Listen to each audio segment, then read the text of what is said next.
The Conjuring universe is one of the most beloved franchises in the world. The universe has generated tremendous profits all across the globe. Even the weakest chapters, namely Annabelle, The Nun, and The Curse of La Llorona, did wonders at the box office. We have already seen 7 from the universe, consisting of 2 main films and 5 spin offs, but it isn't over yet. There are a lot more in the pipeline. The Clapperboard Diaries is here with a list. The Conjuring 3, The Devil Made Me Do It.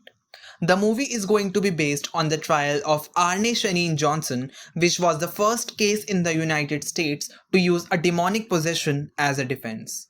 Johnson was on trial for murdering his landlord Alan Bono on November 24 in 1981. The movie would be a courtroom drama fused with the supernatural possession. It was earlier scheduled to be released on September 11 this year, but considering the fact that this pandemic would affect the profits badly, Warner Bros. Postponed it to June 4, 2021. Not to give much spoilers here in the video, the details of the case are given in the link in the description below. Go have a look. The Crooked Man. We were introduced to the Crooked Man in The Conjuring 2. That abominable man isn't based on any of the Warrens' cases. The demonic nun Valak took the form to scare the kid in that film. The character is inspired by the poem There Was a Crooked Man.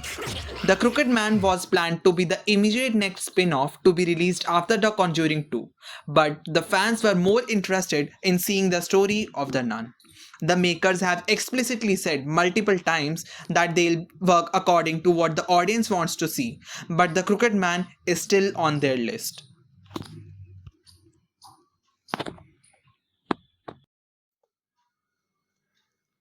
The Nun 2.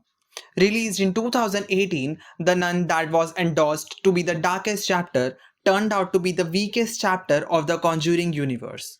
The movie didn't have a strong script and was strictly dependent on jump scares that obviously fell flat on the audience's face.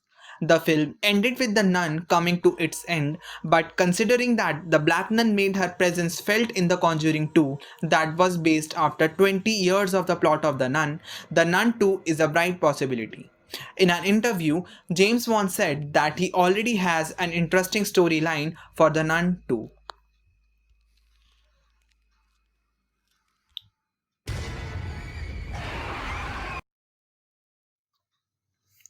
The Amityville Horror.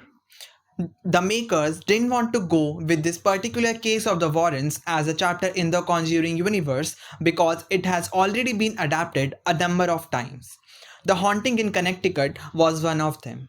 None of these movies were appreciated by the critics and were unsuccessful in winning the hearts of the audience, which makes it another case that could be turned into an amazing venture.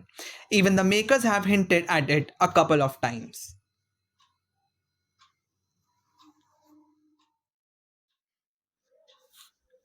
It was said that Annabelle Comes Home was made just to introduce the audience with the artifacts kept in the artifacts room.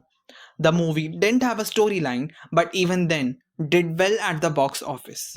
Among these artifacts, the one that was brought into focus was the wedding dress. A haunted wedding dress would be an amazing premise, and by looking at the screen time given to it in the movie, be prepared for its stand-alone spin-off.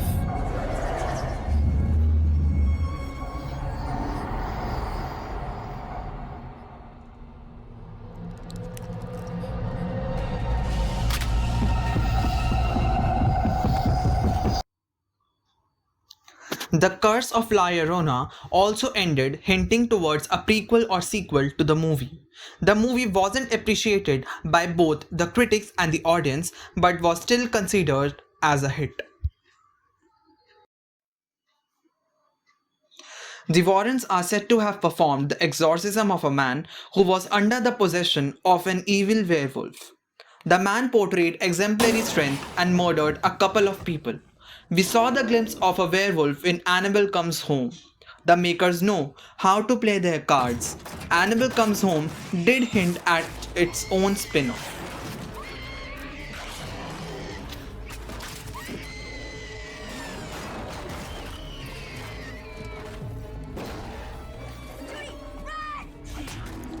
So that was the video, guys. Which of these movies are you excited for? Do write in the comments below. Like the video, share the video with your friends, and subscribe to my channel, The Clapperboard Diaries, for more such content.